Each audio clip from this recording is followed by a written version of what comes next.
on this episode of the Modern Matriarch podcast. Unfortunately, we are no longer treated as women by men. And it's so crazy when you think about this, because we have been fighting through the feminist movement to be treated as equals, that we are ending up becoming equals, where men are treating us as their buddies now. Because women for years, don't open the door for me, don't hold the door for me, I don't need that, don't help me, I can carry the weight, blah, blah, blah. Where has that landed us? Men are no longer treating us as women, and it's funny because the same women, same us women, are complaining, oh, I'm going out on a date and he's not doing this, he's not doing that. How dare he? He doesn't know how to treat a woman. Well, heck, he's been told for a long time, don't treat me as a woman. I'm Victoria, and you are listening to the Modern Matriarch podcast, a show about living unapologetically as a woman. Here we discuss the quiet things out loud without fear or political correctness. You deserve to feel alive deep in your soul through living authentically and finding deep fulfillment as a woman. In this episode, we dive deep into a subject that hits very close to home. This episode is one of the primary reasons why I wanted to begin this podcast in the first place. As a woman navigating today's modern world and watching other women go through a lot of the things that I've been through, I've learned over time and got to witness myself how the feminist movement is leaving a bunch of sad, lonely, and unfulfilled women in its path. I hope that this conversation will spark thought, will spark contemplation, and give you something you can walk away with so you can make your future decisions in your life with confidence and how you want to go about it. If the idea of feminism used to feel good to you or still does today, and you may come into this episode feeling very heated within you, wanting to fight every subject and not wanting to consider what this conversation is about, I understand, because I used to feel the same way too. I was a proud feminist. I believed that I understood its mission. I believed that it was doing the right thing for women, and I badly wanted to be part of it. I thought it was the right thing. I thought it was the solution to what we were told as being a really oppressed life for women. And I was happy to go along with the typical narrative that so many of us have fallen for. I invite you to be patient, to be honest with yourself, and try for a moment to push aside, temporarily at least, the thoughts that you have and what you feel strongly about, so you can possibly come away with a perspective that's truly your own. This is what it's about. It's not about me trying to change your mind. It's about me opening up ideas to you that I've learned from, that I've made mistakes about, so you can hopefully decide what's best for you instead of being swayed by popular belief and popular agenda. In this episode, we'll break down the 12 ways which modern feminism is hurting women in our modern culture. Before we dive in, I just want to mention something. The reason why I'm bringing these podcasts to you, because I honestly wish that someone had given this to me when I was younger and making life-changing decisions that impact so many years of my life. I want to share this with you because I'm sharing this to my younger self. And these are the things I'll be sharing with my daughter. Because when we are exposed to all kinds of information, all kinds of ideas and life decisions, and it's spoken about without emotion, without manipulation, And we clearly share with openness and truth that there's not just one path in life, especially today with the abundance of information and content out there. We should be exposed to multiple ideas and allow our hearts and our conscience, our souls, to make the decisions of what we want to do moving forward. I came from an extremely religious background, highly restrictive. If you've been on this podcast already for a couple of episodes, you probably know about this already. But because of my background and because where I came from, I swung way to the other side because I was afraid to live a life anything remotely close to what I lived as a child. I threw out the baby with the bathwater. But you don't have to do that. And I wish someone told me years ago, 20 years ago or more, you don't have to go a direction completely the opposite just because you don't want to experience what you experienced as a child, which was traumatic. I'm hoping that this podcast will bring value to you. And if I help just one woman make decisions authentically to live her life in true fulfillment, then this is all worth it.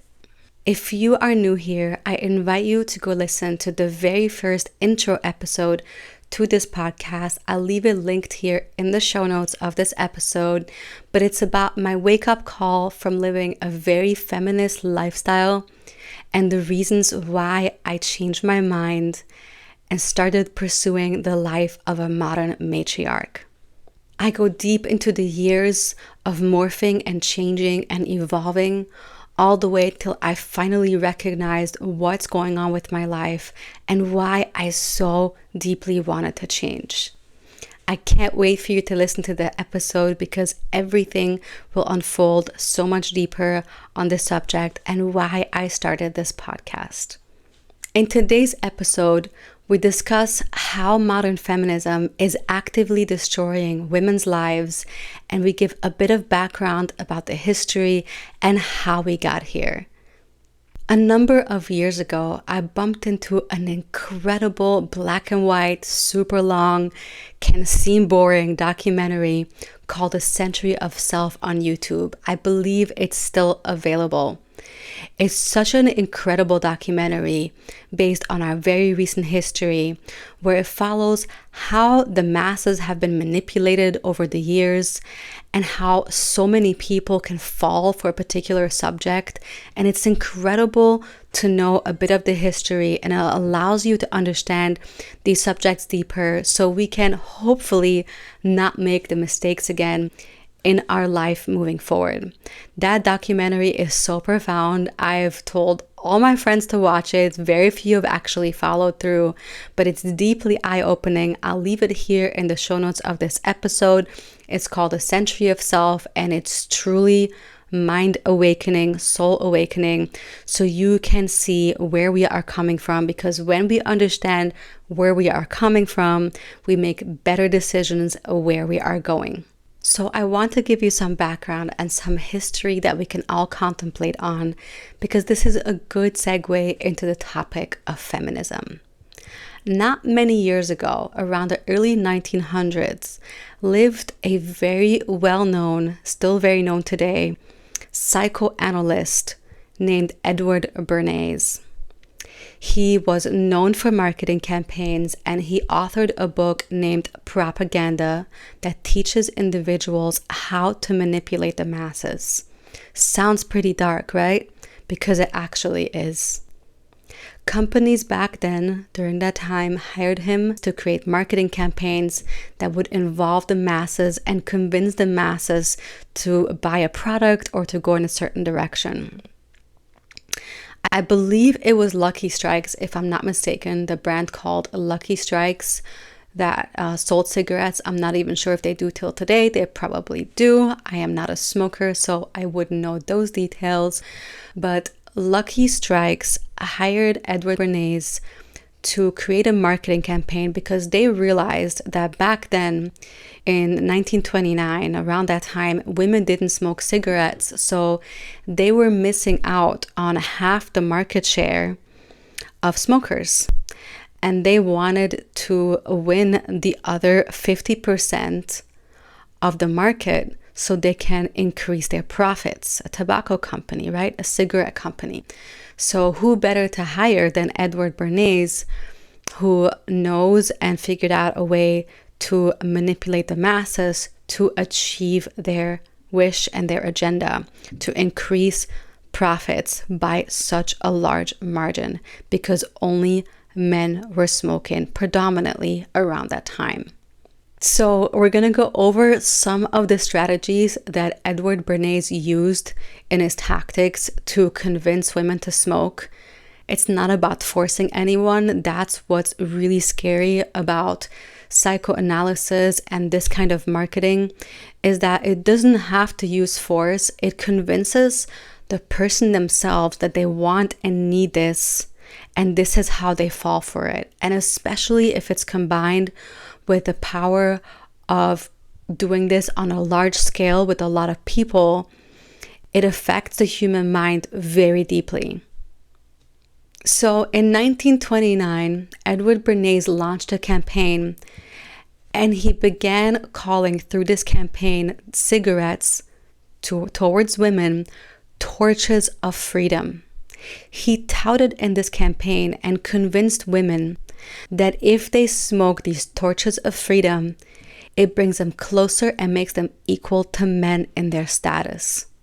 In this campaign, he had young fashionable women march and smoke Lucky Strikes on an Easter Sunday in New York in a large parade to create this marketing frenzy for women to feel and believe that if they smoke those torches of freedom, it will show their power and their equality to men, because men were smoking at the time. That sounds pretty dark to me, doesn't it? But do you see where that strategy is going and how it can affect women? Oh, so now I must be unequal.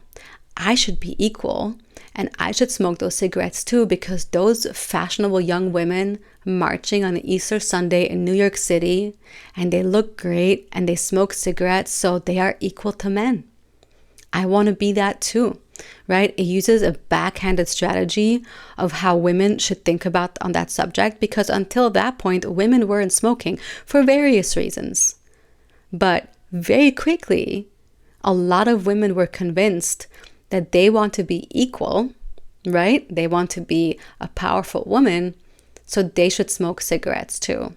Another campaign Edward Bernays ran for that cigarette company, it was around in the 1930s, a little bit later, is that he convinced women through his marketing campaign that when you smoke cigarettes, it soothes your throat, but above all, it makes you slim.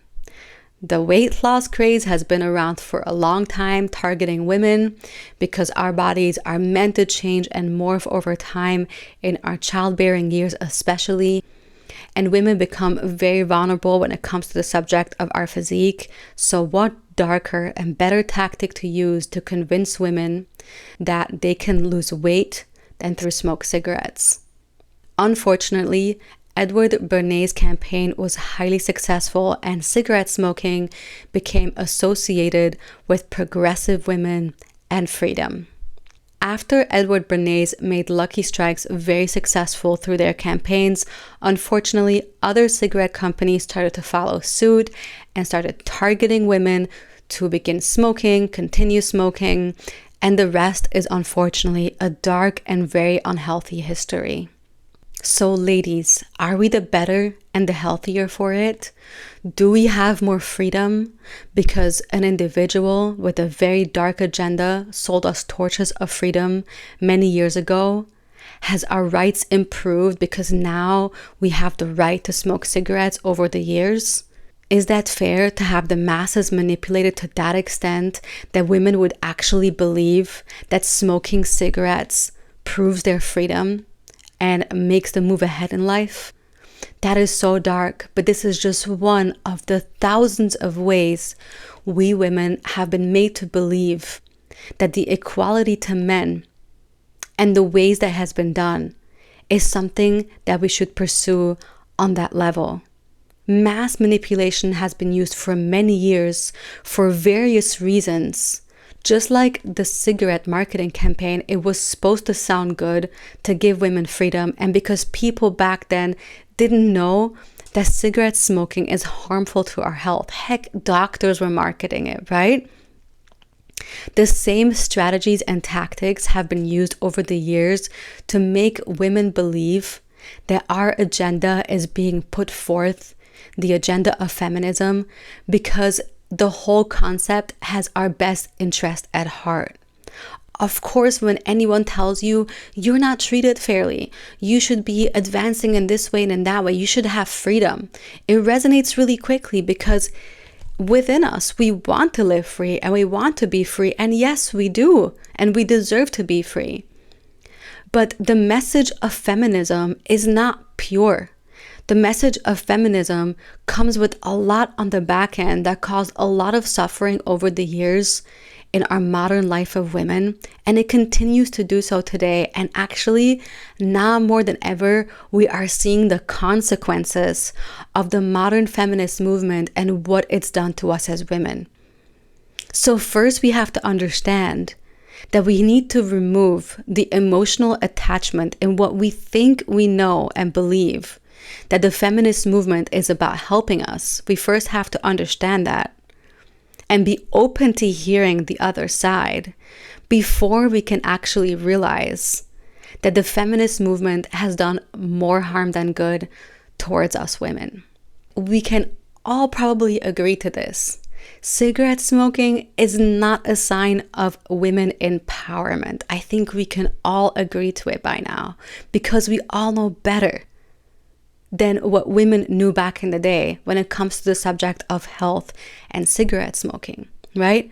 We don't have to wait many years anymore to look back and say, oh, we were wrong.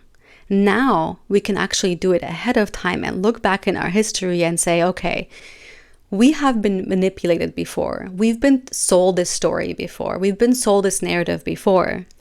So now we can actually analyze it for ourselves and see, is it true what we are being sold? Is this the right message? Is this what we actually need? Is this going to empower us as women and what we need innately in our very DNA? Or is it going against it for some other agenda, like Lucky Strikes did for women when it comes to them buying cigarettes? And just in case you're wondering, I'm not sitting here and saying that women should be less than men or that we don't deserve rights or we don't deserve equal rights. But the question is here, are we looking for equality? Should we be duped into believing that we should be more like men or be equal to men? I mean, this equality propaganda and narrative has reached the extent that women today are not only fighting for equality, or so they think, it's gotten to a point where women are bashing, degrading, and insulting men because they believe that at this point we have to punish the men for our past that they were not even part of. It's reaching a very dark point, and that's a whole other topic that we can discuss that I know can raise a lot of heated debates too. But this is why we're having these conversations, because we need to look at the truth. What are we doing here? What are we doing ourselves? What caused us to get here? And ultimately, where are we going and how is this going to affect our future and the very predicament of our species down the road? Should we be fighting for equality? Or should we want and pursue freedom for everybody? We're all individuals, but we also have very specific needs as women, and men have very specific needs as men. Shouldn't we want to pursue and fight for our true needs to be fulfilled so we can actually feel fulfilled as women? Shouldn't that be the priority? Shouldn't our freedom be focused on living authentically to who we are as women versus trying to pursue the life of a man? That's a completely different life. Children have completely different lives than adults. There's a time and place for everything when it comes to that subject. But more importantly, I learned over the years that my freedom does not lie in my equality or in my becoming so-called greater or more able or have more opportunities than men. My freedom lies in me being authentically and truly woman and following exactly what I need and my soul needs and my DNA needs to fulfill my life and to fulfill my womanhood. But let's dive a little bit deeper into this subject. I have been there. I worked in corporate. I had a staff of pretty much all men working for me. I was very proud of that. But in the same time, I had a lot of stress and a lot of things going on in my subconscious and anxiety that affected literally my day-to-day life. But I thought I had it all. Yes, I've indulged in the many quote-unquote equalities that the feminist movement has brought us. I was a proud feminist, and I thought I was doing the right thing because the marketing and the language and the perceived purpose that feminism brought, at least modern feminism brought to the table, sounds so good on paper, and we all want to do the right thing. We all want to fight for the underdog. And this is why so many of us women have fallen for the modern feminist agenda over the years. It's completely normal. I have been there, and I understand if you've gone through or are going through the same path and the same thought process that so many women have followed. The most incredible thing is that the most of my adult life, I've followed the feminist agenda, and the things I used to say appall me today. I cannot believe I used to think that way. But the majority of my adult life was in that mindset. And fast forward many years, not too long ago, the very recent adult years of my life, I've been shown a whole new life of spirituality and of nurture and motherhood that is so profound, and literally nothing that I have done in the past can come even close to the deep fulfillment and the true contentment and the peace that I've experienced in my heart and my soul compared to what I've experienced in the recent years. It's so profound because we have been sold and told a lie that spirituality, motherhood, nurture, all of that are our shackles, when in reality, they are simply our freedom. But don't worry, we'll talk about everything on this podcast, but I wanted to mention that because I wish that I spent less of those years in that heightened stage of feminism, in that stressful state, in the unfulfilling state, in the surface fulfillment, not the deep fulfillment, in the constant hunger for more. I wish that that stage lasted a lot shorter so I can get to enjoy this deep fulfilling life full of purpose, full of feel-good feelings, full of spirituality and hope and mission and purpose, so much more than I have ever had in my life. I wish I could take those years back that I had before and apply more of what I'm experiencing today to those years.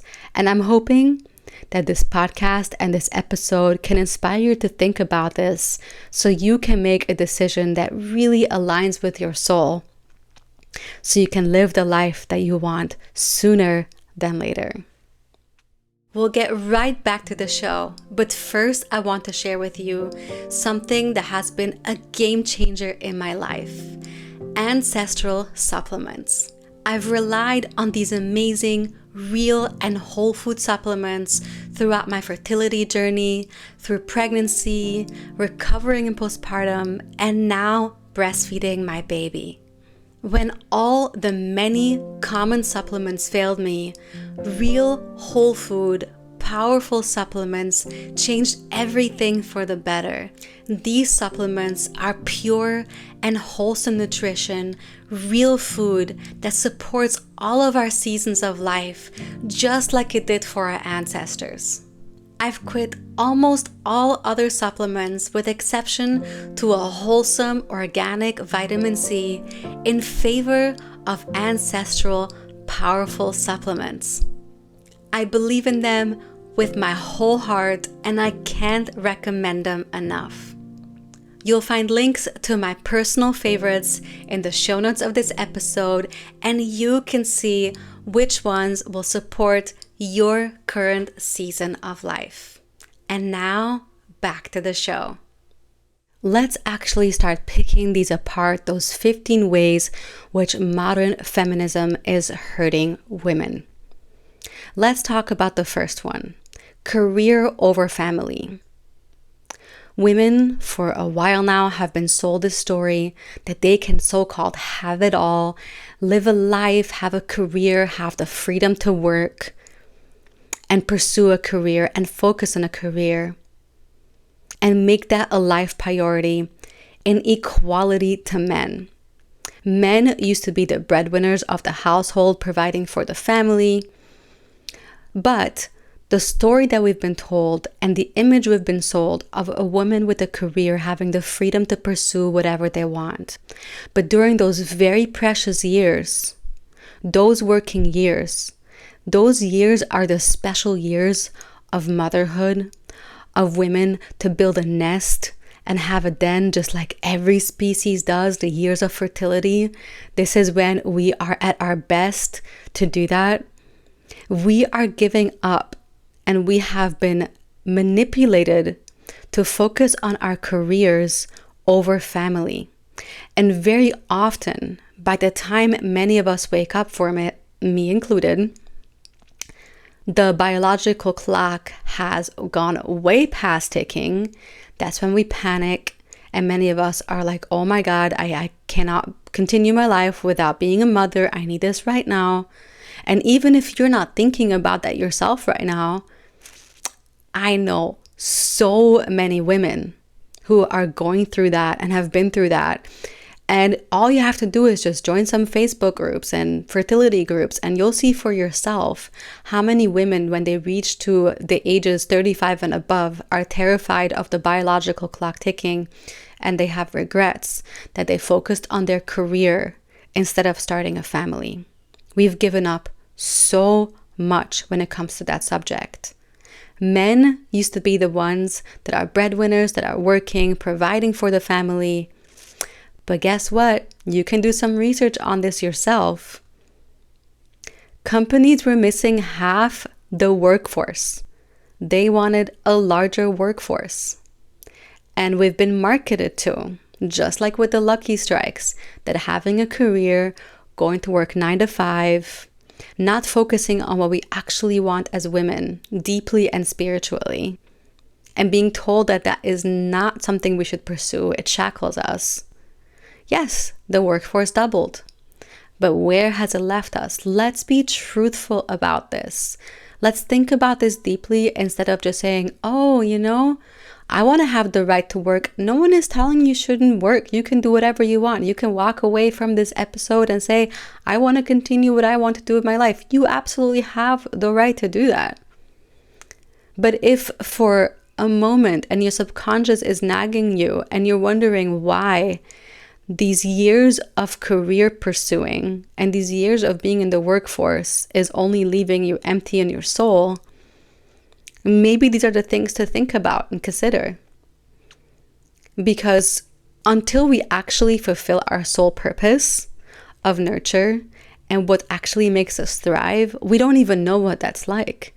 I didn't know what it was like. I wanted to be a mother because being human and wanting to bring forth life was just so natural. All of us deeply wish we could have that. Most of us, I should say, at least, if we're not deeply and darkly brainwashed. But I had no idea how special motherhood actually is, because we are sold a story that it's confinement, it's shackling us. So we think that it's not what we want to pursue, when in reality, it's what gives us actual true fulfillment and freedom. Number 2 that the modern feminist movement has given us is the destruction of our men when it comes to the workforce. I've witnessed this firsthand, and I'll tell you a story that I have not talked about before, with the exception to a few of my close friends and of course my husband. So when I was working in corporate, I worked in IT, which is information technology. It's a space that is dominated by men because more men are interested in the tech subject historically than women. The department of HR was filled with women, human resources, but information technology is something that men usually like to pursue. And I ended up in that field myself, but I was a rarity. In a department of probably, 200 or so workers, there were maybe about 4 to 5 women in that entire department, and I was one of them. And I began as a simple worker answering phone calls and quickly climbed the ladder, which that's what I wanted to do back then, and ended up being in a management position, supervisor management position.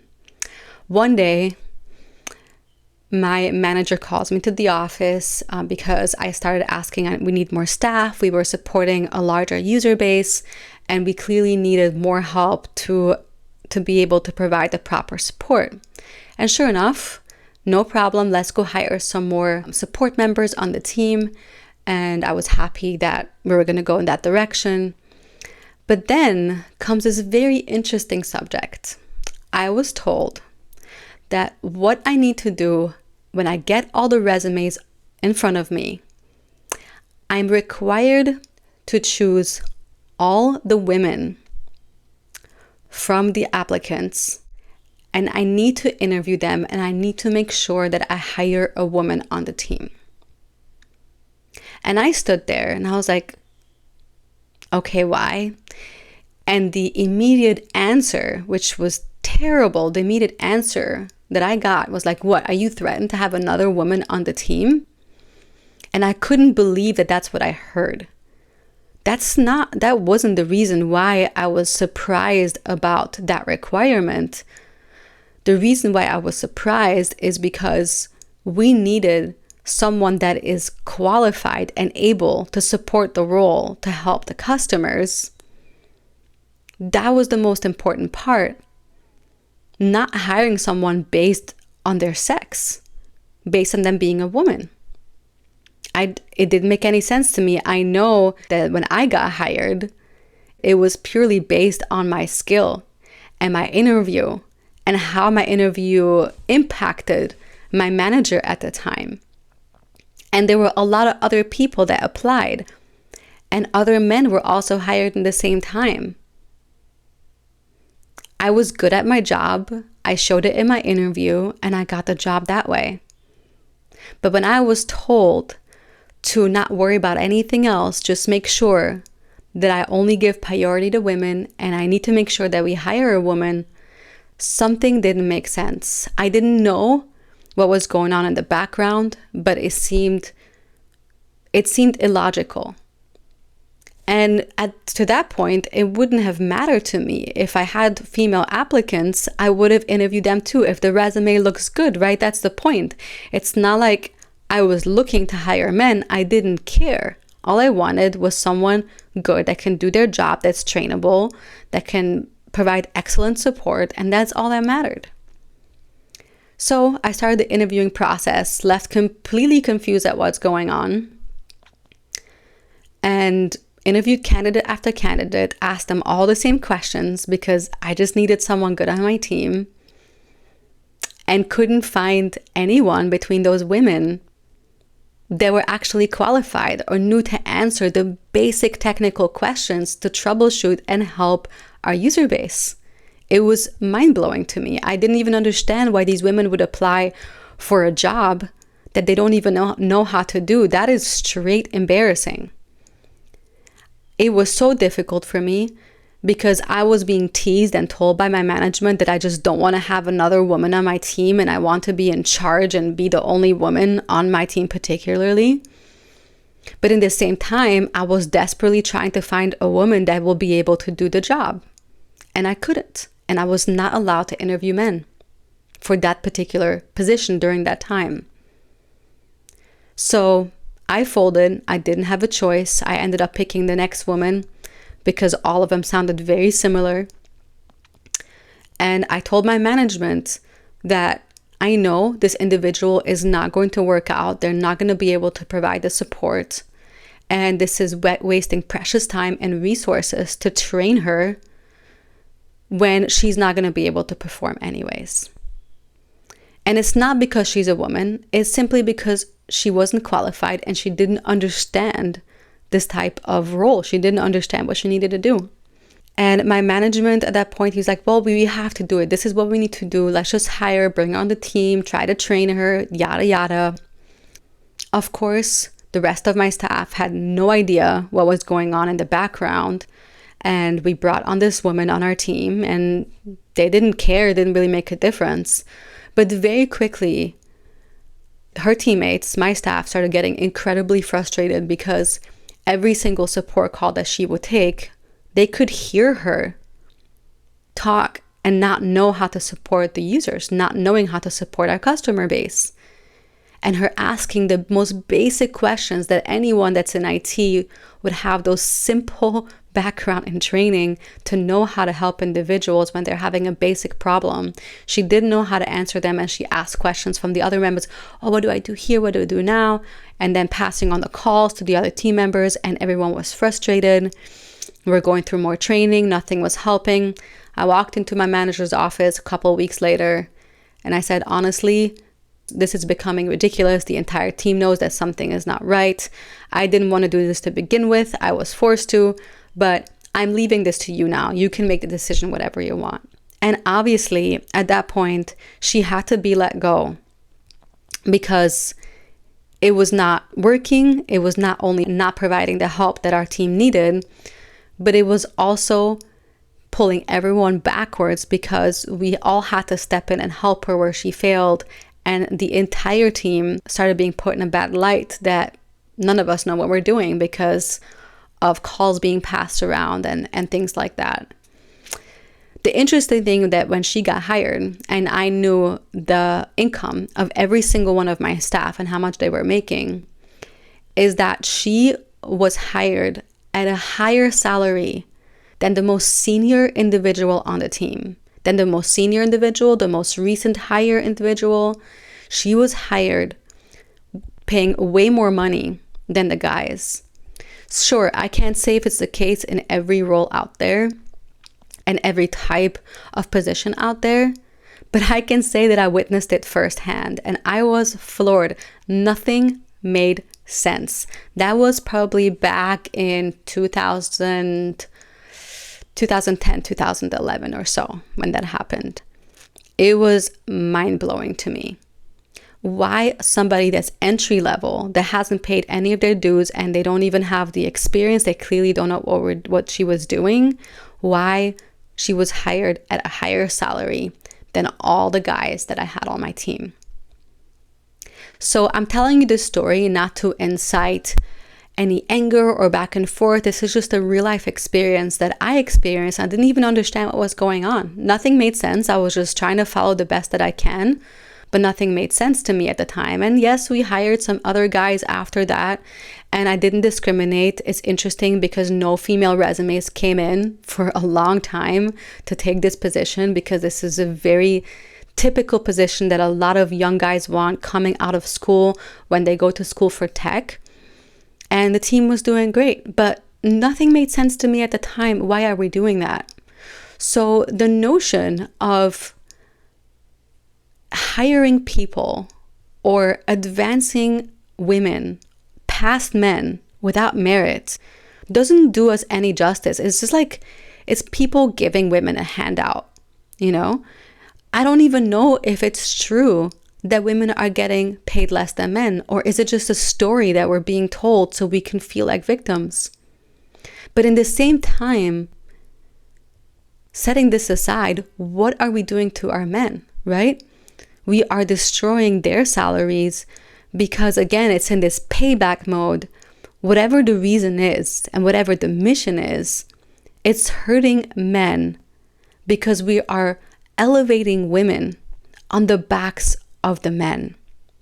Our men today didn't contribute to the things that we're told that was done to women hundreds of years ago. We're all born in the same century. Well, some of us in between centuries, but this anger towards men and squashing them down and disabling them just to promote women, it's not doing anyone justice. It's unfair to men. And that's a whole other topic, that when we destroy our men, the consequences that we suffer from it as women. But it's also very condescending and belittling to women, as if we don't have the ability and skills to live life based on our merit and our talent and our hard work. I saw it firsthand and it was disgusting. And it's not something that does any good for us in the long run. That woman that was on our team, she had to be let go and she had to go find something else. And it's not a good feeling to be let go. But guess what? Because she was a hire, just simply based on the fact that she was a woman and nothing else, she went through an experience that made her feel even worse than when she first began her job search, and then resorted to whatever came after the fact. She was in tears when she was let go. She was very hurt by it. But what can you do, right?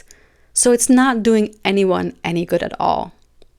When we broke down and break down the income of our men based on women wanting to get paid more, we also disable our men from providing to us as a family if that's what we end up wanting to pursue. When women become the breadwinners of the household and the men can't pull their weight because they have been pushed down for years to have less of a salary and instead give the women the higher salary, and then we women give birth and we want to be home with our little ones because once we become mamas, everything becomes clear and we don't want to be apart, we can't, because men are making way less than they used to because women have taken over. So we shoot ourselves in the foot. What happens?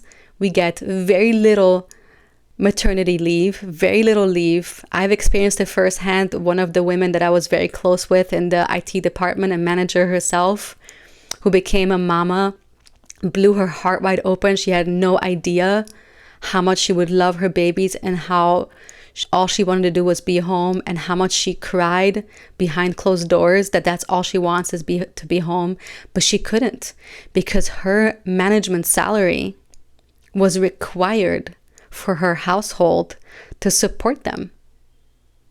So this poor mama sat at work and pumped and cried and just wished that she can be home with her babies, and wished that her husband's salary was good enough that they can live on so she can raise her babies the way her heart truly wanted to. It's a double-edged sword, and we have to talk about it. The next gift that modern feminism has brought us is the hatred and disconnection towards men coming from women. It's such a shame to see that, and it's only getting worse over the years. I don't need a man.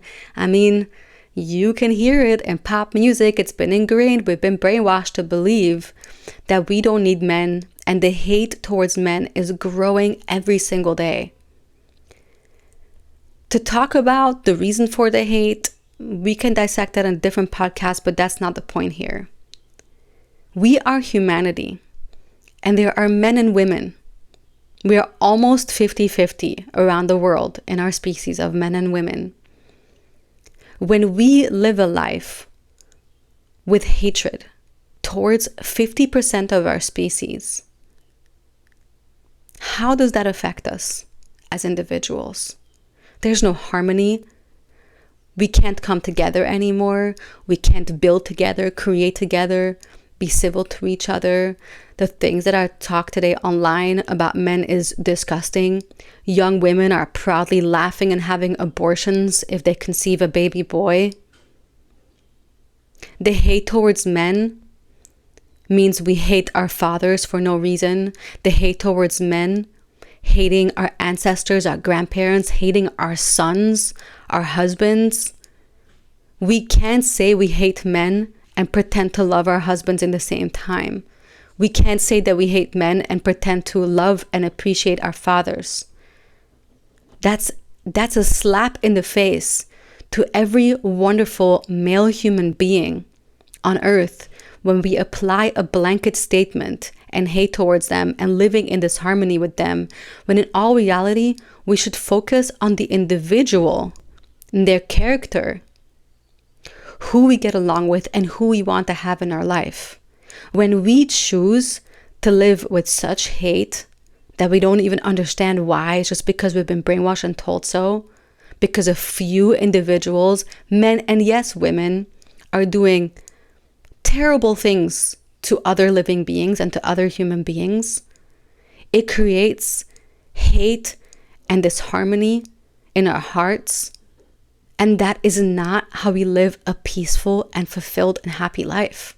You can't live a life hating an entire 50% of our species and live well. It's really simple. When we live with harmony and respect and we come together with each other and we understand that there's good and bad everywhere, there are terrible men, but there are also terrible women out there. And this is who we should focus on, if we even should, because we should focus on self-development more than anything. But when we live with that hate, it does something to our soul. And that is a disservice to women. Men are not only important in our lives, but they are critical in our lives.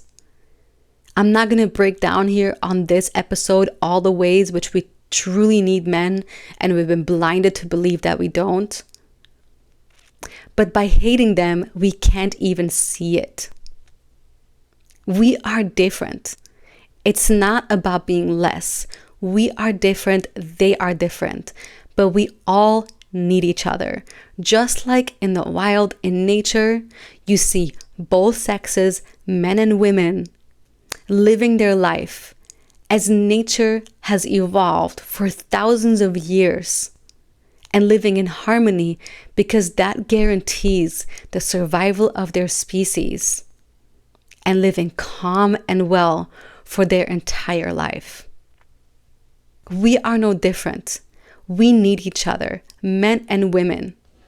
And the only way that we can live well in harmony is if we stop hating without purpose just because we heard in a song that we don't need a man to be happy.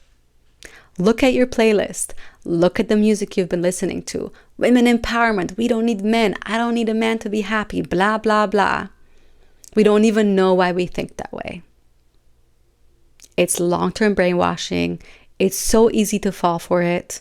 But now that you know, you can actually look at those things yourself and see if this is the life that you want to continue. Number 4 is the work-life balance for mamas. I touched on this a little bit, what I've seen firsthand with my friend and coworker who is a manager working in IT, didn't get much time off after her baby. But even if she did, she told me she doesn't really care for her career anymore that she thought she loved so much. All she wants to do is be home with her children because now somebody else is raising her babies. Women all over the world are begging for more time off after they have their babies. Women don't even speak what's really in their heart when they leave their 3-4-month-old baby with a stranger to take care of, when all they want to do is raise the baby themselves. Being in the workforce as a young woman and as a young mother is so difficult for the soul. It's so difficult for the heart. But mamas with their broken hearts and 1,000 tears go back to work because they don't have a choice, because they need to support their household. So many women don't want to go this route, but they don't have a choice, and it's truly heartbreaking. The feminist movement has brought us that. It comes in line with the idea of the freedom to have a career over family.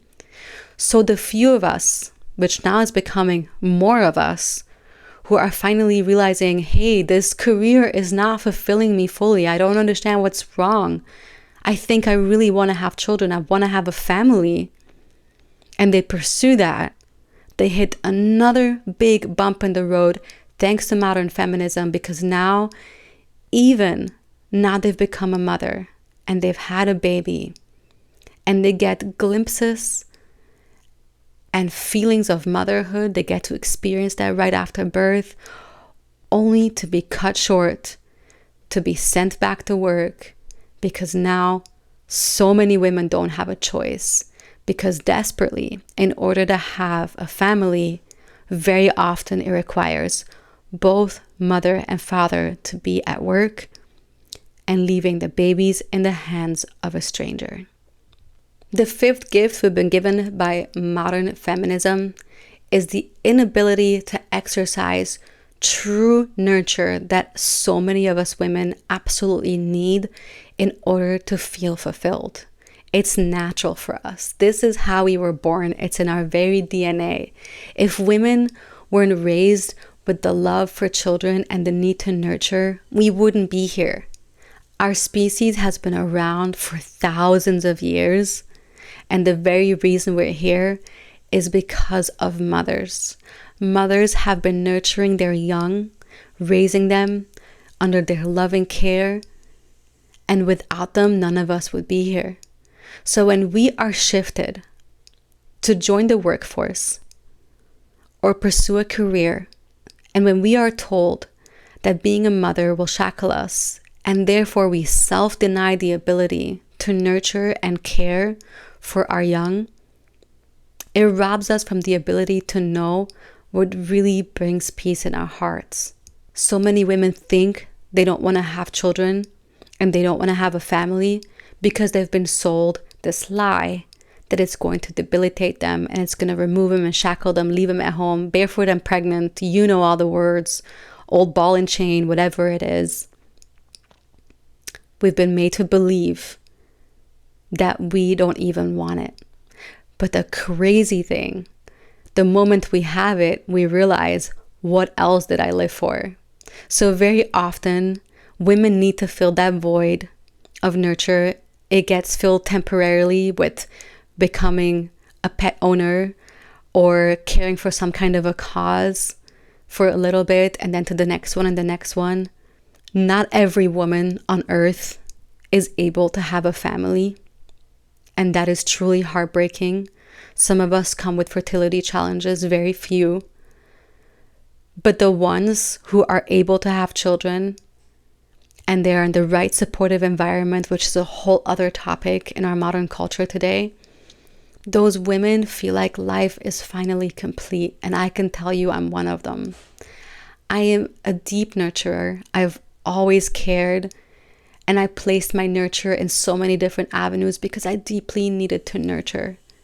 I deeply needed to give my love and give that warmth to someone, but I didn't know who that someone should really be. Only to understand it the very first moment when I held my baby girl in my arms and looking at her, everything made sense.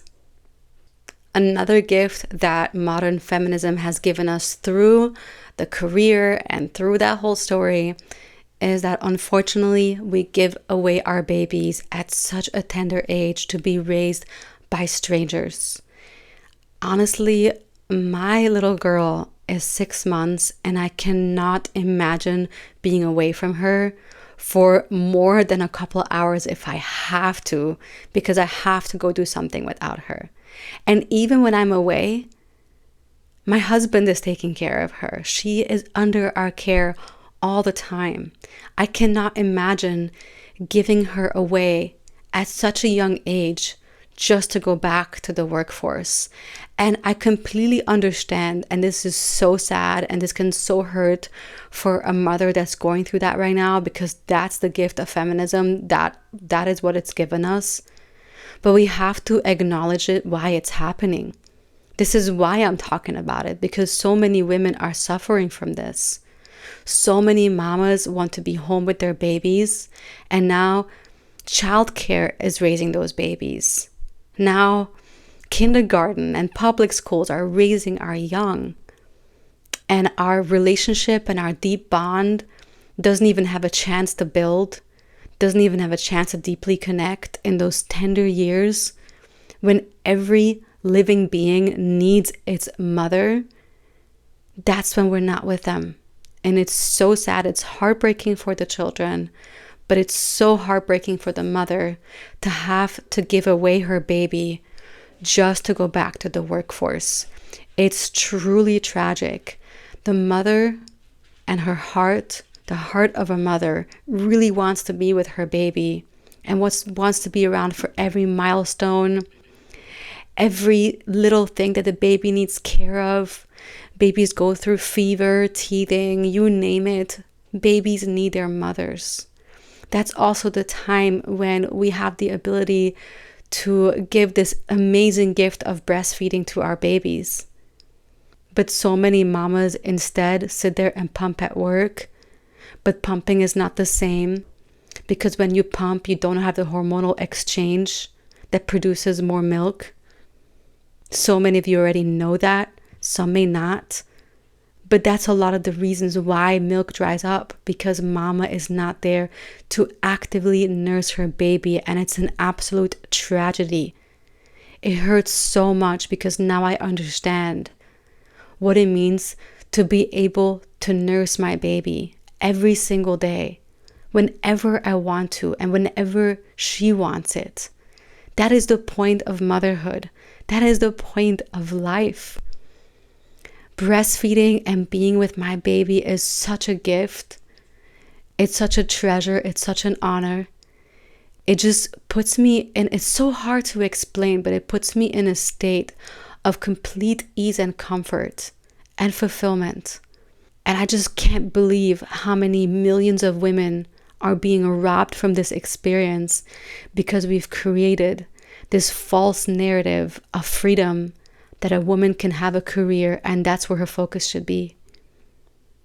It's become such a freedom, right? It's so free that now our freedom is not even respected as mothers.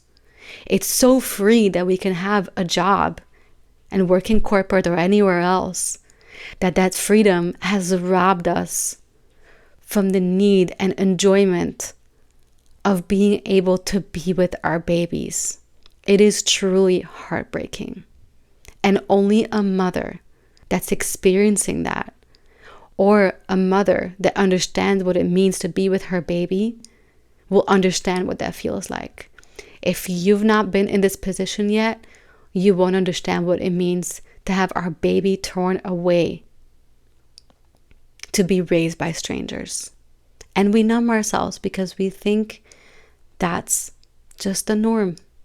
And that's what we need to do at this point.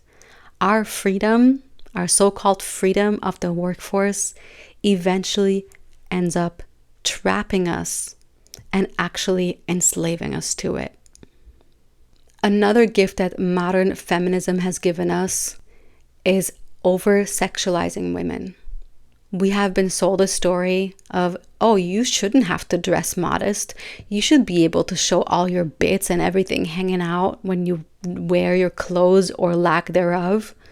That is freedom. You should do whatever you want.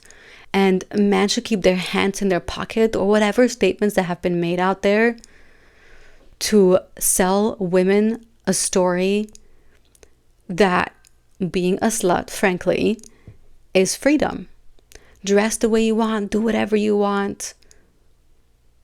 But what we've given up in the process is our dignity and our sacredness as individuals, as women.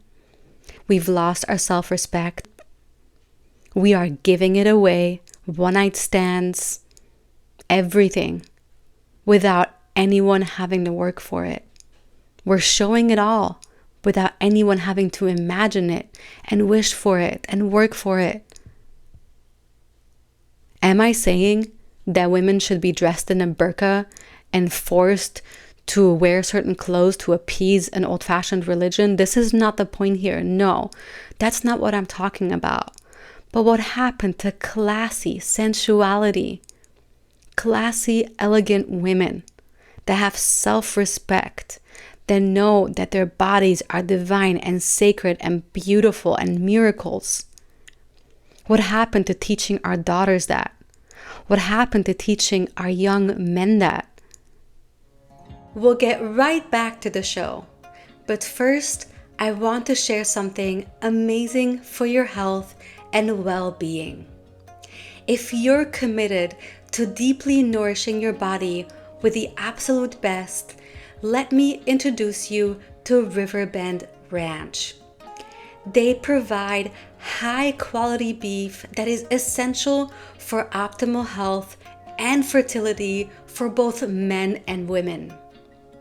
Throughout my fertility and wellness journey, I learned to prioritize consuming at least 100 grams of high-quality animal protein every single day. Beef is an incredible source of essential B vitamins and nutrients, making it easier to meet your daily protein needs and balance your hormones naturally.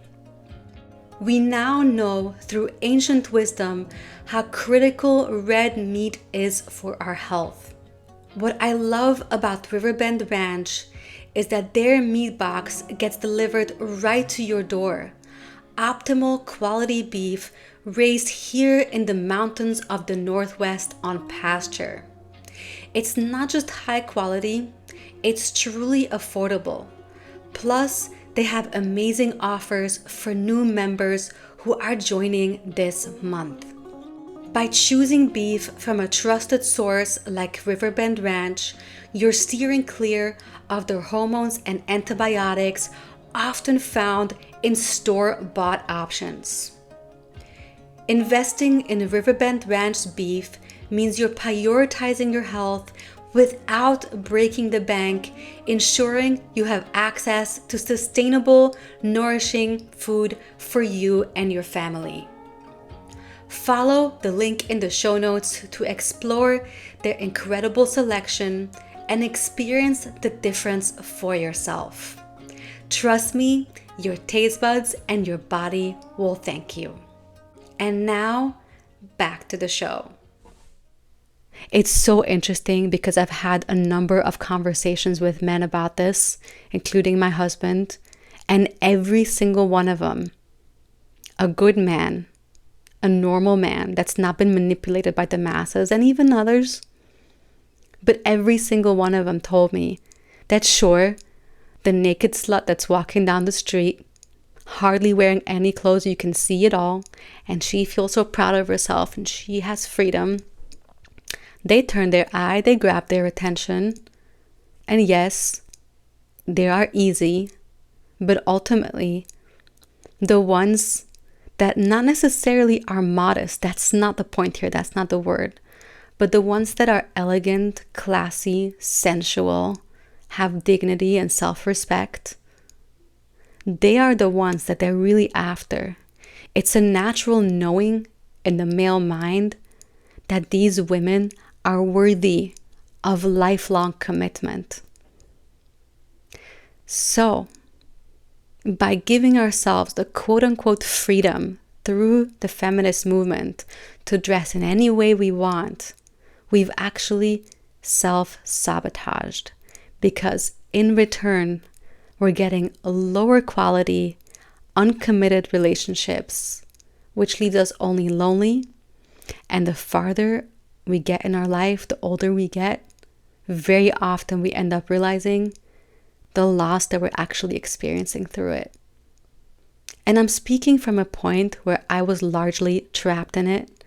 Boy, was I flashy, the way that I dressed, very inappropriate in some points. Sure, I didn't go down the level of lack of clothing that we see today, but I've been there.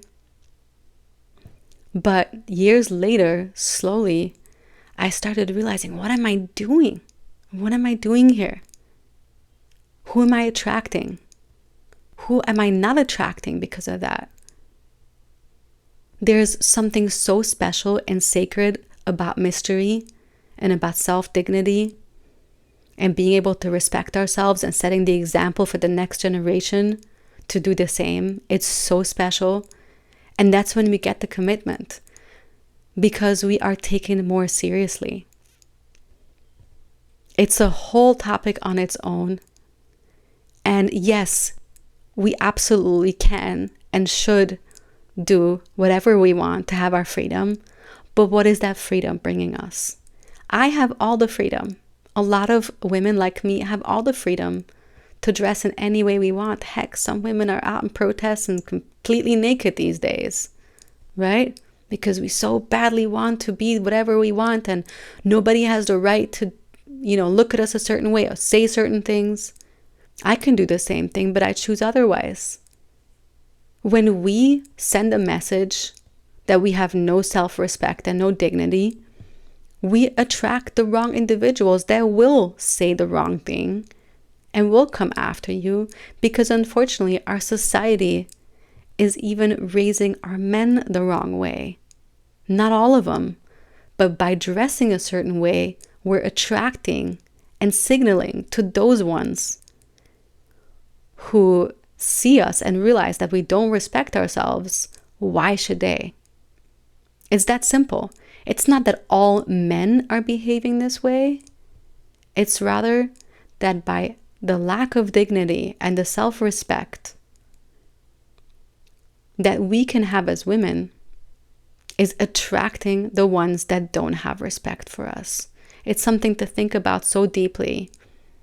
And I cannot believe that I didn't think that way before, but it all makes so much more sense now.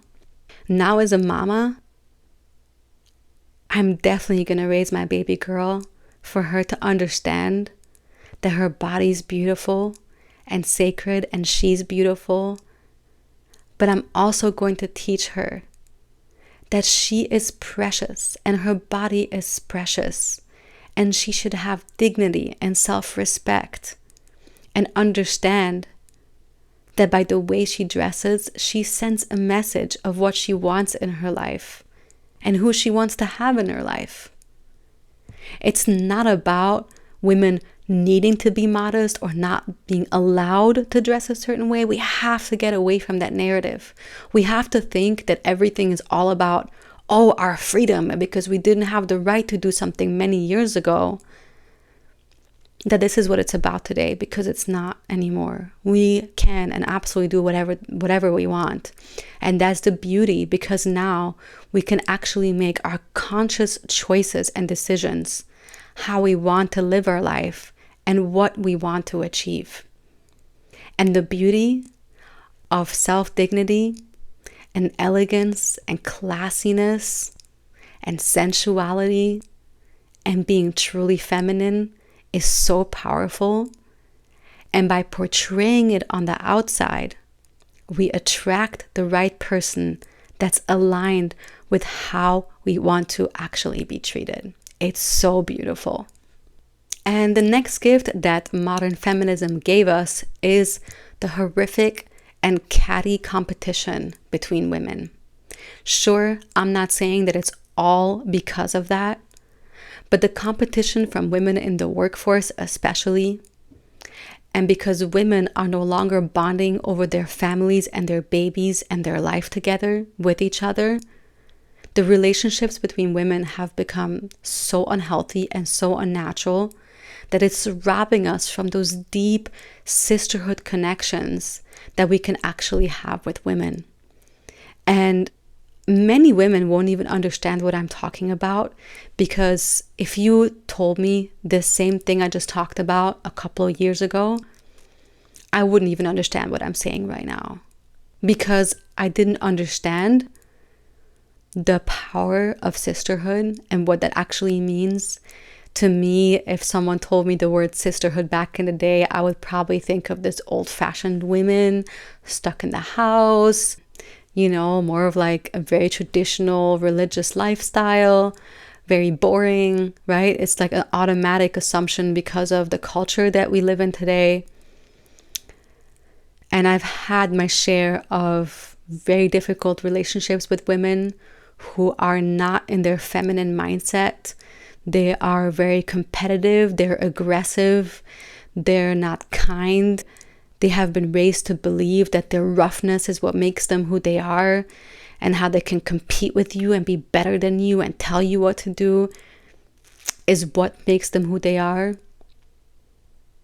And I've been really hurt by them. I've been really hurt by women friendships over the years, and I've been terrified of them for a long time for that reason. The competition is horrible and it's unhealthy. And the older we are and the longer we are in those relationships, they become more toxic, more competitive, more catty, more hateful. Some women go to the lengths of trying to break up your relationship and talk badly about your husband, even though you've never complained yourself. It's terrible what these kinds of relationships and friendships bring, because they are not deeply bonded over warmth and over feminine energy, over kindness and over nurture. They come from a completely different place. And the first time I started to understand what sisterhood is and be like, wow, okay, is when I met my very close sister friend, who we literally began bonding over nurture. Our relationship started completely different than any other friendship I've ever had. And she is the biggest gift in my life.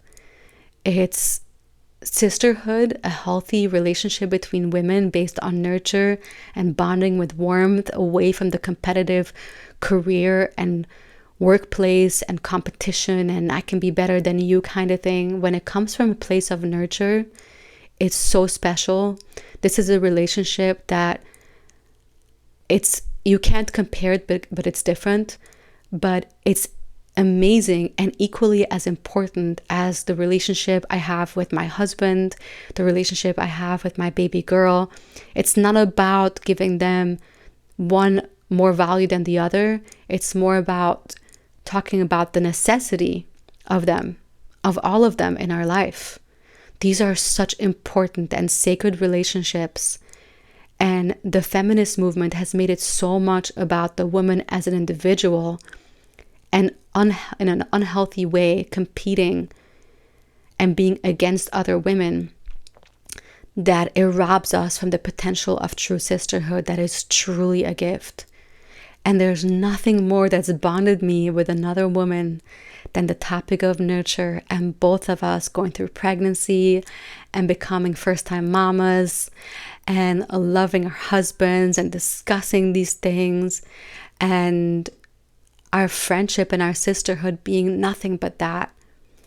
You can actually dive into a full episode on this subject with my sister Mackenzie on this that we did here in the first season. I'll link it here in the show notes, but it's truly special. And if this is a topic that interests you, you'll definitely enjoy that podcast. So definitely go check that out, because it's really, really special. And I really want for you to experience this yourself, so you can have such a deep, fulfilling relationship with another woman that is built on nurture and feels so good to the soul. The other topic and the other subject that modern feminism has gifted us is that, unfortunately, we are no longer treated as women by men. And it's so crazy when you think about this, because we have been fighting through the feminist movement to be treated as equals, that we are ending up becoming equals, where men are treating us as their buddies now.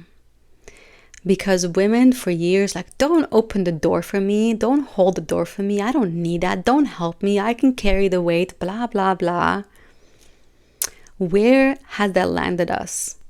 Men are no longer treating us as women. And it's funny because the same women, same us women, are complaining, oh, I'm going out on a date and he's not doing this, he's not doing that. Like, how dare he?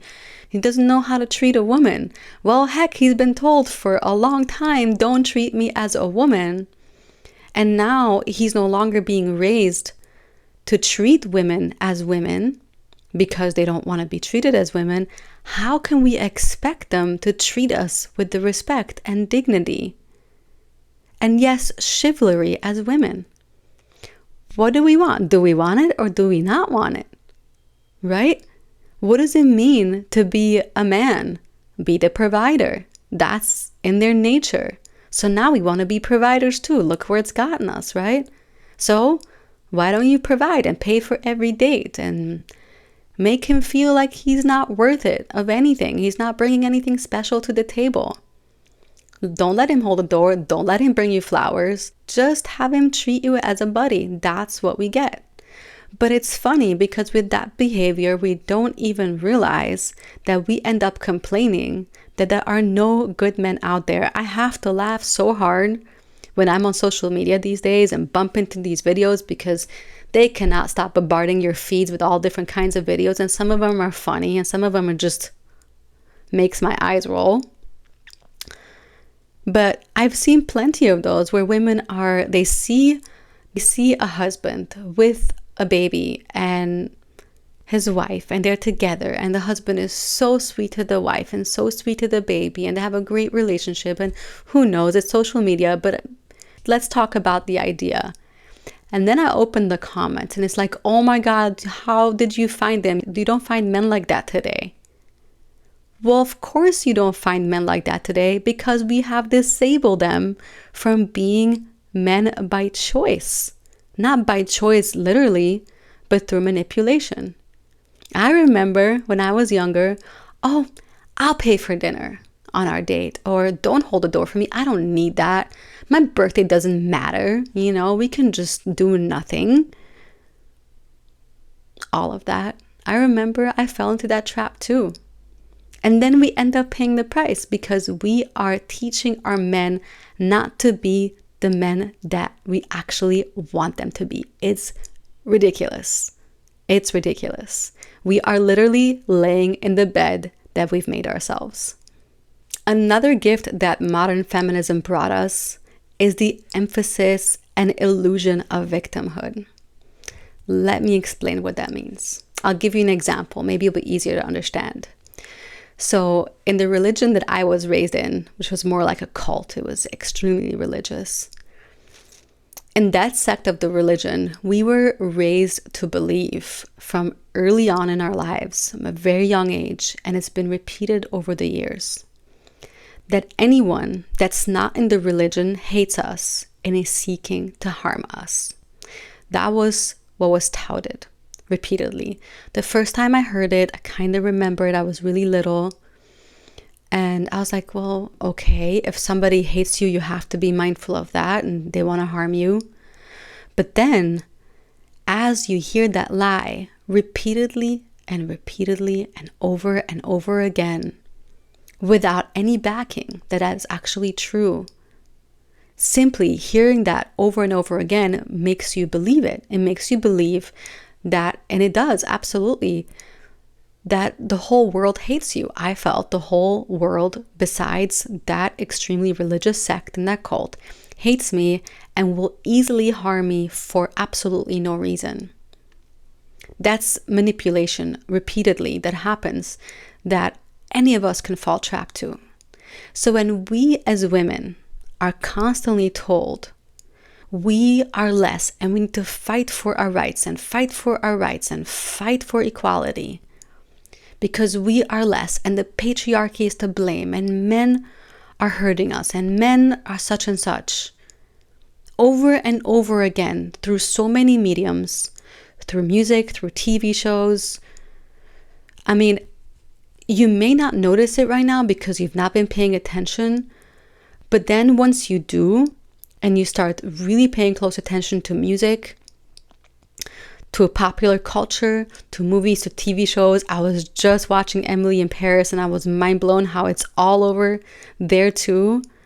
The hate towards men, it's insane. And also how we need to fight for our rights as women. These topics are everywhere. They're so embedded in the fabric of our culture today that we don't even realize that we're being told and manipulated every single day to believe so many lies, and it puts us in a state of victimhood. And when we are put in a state of victimhood, we can't be our best because all we're doing is trying to fight the state of victimhood, and we believe it, and we think we're not equal, or we think we don't have the rights. Especially in our Western culture, women have way surpassed men in so many ways. The statistics are even out there, how women are graduating college in greater numbers. The pendulum has swung to the other side so long ago, but we women are told that we are still victims. And when you feel that you're a victim, and when you believe you're a victim, when you don't even know the truth, and you don't even realize that you don't have some monster chasing you, you can't be your true self. Because instead, imagine we were raised, and imagine we were told, and imagine that we feel empowered all the time to live the life that we choose to live, not based on manipulation, but based on our hearts and our souls and spirituality and fulfillment. How different life would be for us when we wouldn't constantly feel like victims, that we have to fight for ourselves and defend ourselves all the time. It is truly a shame. I remember when I left the cult, there's a whole story to it, and probably over the episodes on this podcast, more and more of it will be told. I remember being afraid that maybe somebody will harm me for no reason. It's very likely I have to look out for those monsters that could hurt me. And it took me quite a while to unlearn and realize that the world doesn't hate me. They're not out to harm me just because of who I am.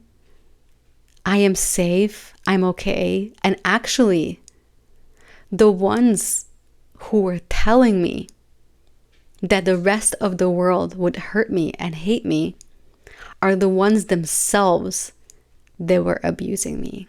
Let that sink in. The modern feminist movement has not only gifted us all those things we talked about today, but it's also gifted us extremism and radical behavior. Because this entire movement is based on emotion and manipulation, and women are emotional beings. This is who we are at our very core, because emotions is what helps us nurture our babies. Because that manipulation is used, that has caused, unfortunately, so many women to no longer be able to think critically and become aggressive and dangerous and radical in the feminist movement. And that is absolutely horrific. It's come to a point where men are abused, men are committing suicide at way higher rates than before. Young women, young girls are laughing at having abortions if they're carrying a boy. The hate towards men has become so profound and so radical that we are literally losing our souls and our humanity. We are going down such a dark path. And that is another gift that feminism has brought us, because our souls and our hearts are becoming tainted with immorality, with radical behavior, with hurting others. In the name of wanting equality and in the name of thinking about more rights for women, we have become the abusers. We have become the actual life enders of our men, of our young babies, our baby boys. Think of what this extremism has brought us, and that is truly unfortunate, because our spirituality is suffering. And maybe some of you have gone down such a dark path that even the word spirituality is offensive and makes you cringe. I understand. I have been there in somewhat of a way, because I used to resent the word spirituality and God simply because of my religion and how extremely I was raised. But I came out of that because I realized that the opposite way, and the way that the modern culture is heading, is taking me to a place of extreme darkness. And darkness can be explained in your own heart and your own mind. It's that feeling when you know something is icky, when you do it or when you think about it, it doesn't feel good. But then if you squash that voice and go ahead anyways and say such things anyways and laugh with your friends anyways, even if you feel in your heart that they've gone a little too far, that's your spirituality nagging at you and saying, this doesn't feel right. But are you going to listen or are you going to squash it? And if you squash it, the darkness starts to consume you. That's how it goes. Unfortunately, that's one of the extreme side effects of feminism. And the only way out is to look at this with truth and understand that the way out is to admit that we've gone too far. It's that simple. The other illusion and gift of a modern feminism and what it's brought us is the hostility towards other women if and when they choose a different way of life that doesn't agree with the modern feminist agenda. And I see it happen more and more every single day.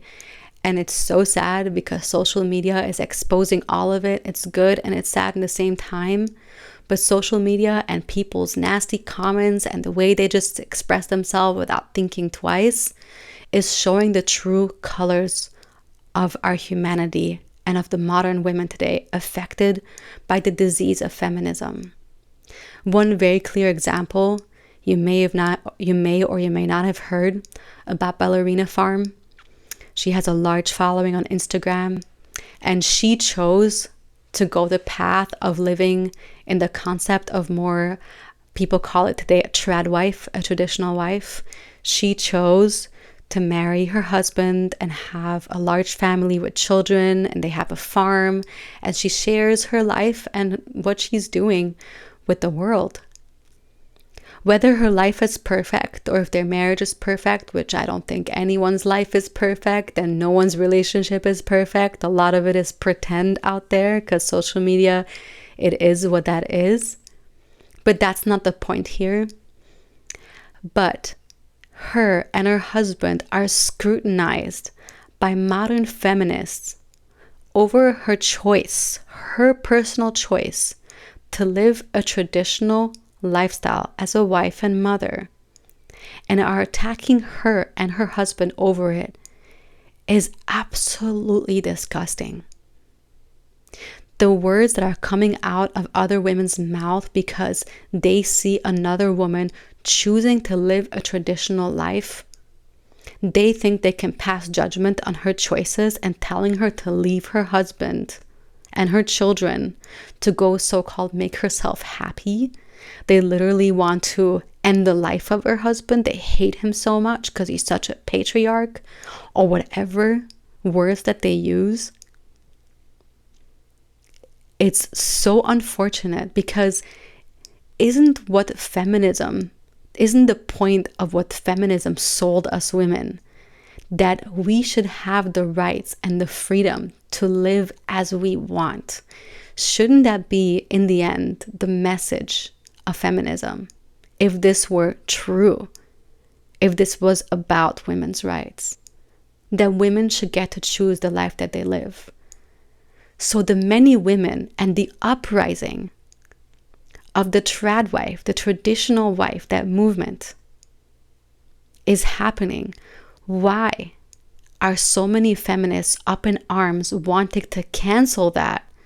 Because it doesn't fit with their narrative. So does feminism and the rights for women only belong to those who align with one path of the career woman, the single woman, the childless woman? Is that the only time that you're allowed to choose as a woman? Let that sink in. If the feminist movement was all about women's rights, women would be able to choose the lifestyle that they want, the religion that they want, if that's what they want, the family, the husband, anything that they want, and they should all be celebrated. But the topic of the trad wife is a whole other topic on its own, but it's so important that we talk about, because in the end, we find that women are tired of the fake narrative of women's freedom and women's rights, and they want to start pursuing what actually matters to their soul. I'll have a fully dedicated topic and episode just for this subject coming up that I can't wait to share with you, because it's important that we talk about this. But maybe in the end, that is the silver lining, that so many of us women are waking up and realizing that we have been marketed to and lied to. And we've been made to believe that we are victims. And we've been made to believe that the marketed freedom is going to give us happiness.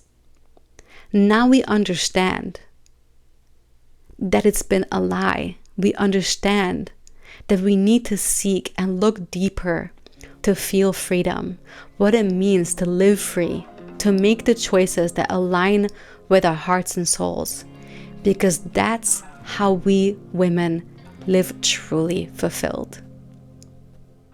Do you want to take this show on the go with you? Whether you're relaxing at home or you're on the go, you can take the Modern Matriarch podcast wherever you are. Find us on all major platforms like Apple Podcasts, Google Podcasts, Spotify, and anywhere else. Just search for Modern Matriarch and join us anytime and anywhere. Thank you for tuning in and listening to the Modern Matriarch podcast. Since you made it all the way to the end, I'd love to invite you to visit themodernmatriarch.co. This is where we're creating helpful and inspiring resources to help you along this incredible journey. If you enjoyed this episode, I'd love for you to subscribe to this podcast and leave us a like and a comment below this episode. Your support helps us reach more incredible women, brings more amazing guests to the show, and also helps us deliver fresh and inspiring content to you. We'll see you next time on the Modern Matriarch podcast.